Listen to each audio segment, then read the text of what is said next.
দর্শনে যে বলতে তারও হাতে বলি আছে নাম করা ঠিক আছে ড্রাইভার বানিয়ে দিচ্ছে আর ওই যে বলা হাদিস সন্ত্রাসী হয়ে গেল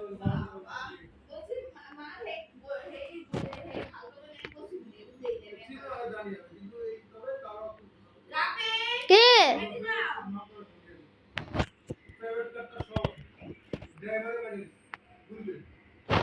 এই এন্টিবায়োটিক ঠিক আছে এটা গ্যাসটা কাটতে তাহলে ভালো নেই বুঝতে পারছো তাহলে ভালো নেই এই কি দাও সুতো দাও এগুলো কি মানে আরে না কাটতাম না ওই না রে এটা হলো নানুর ভাই এগুলো নানুর ভাই এই যে লাইট এরা তো সব এখন যায় নোবাডি এক্সেসিভ এখন ডাক্তার ছোটগুলো ভালো হচ্ছে এখন যাও শ্বশুর চলে আমেরিকা নানুর বোন যেটা দেয় এডিট সব মানুষ একবার এডিট তো এডিট তো হেডে দিলে ভালো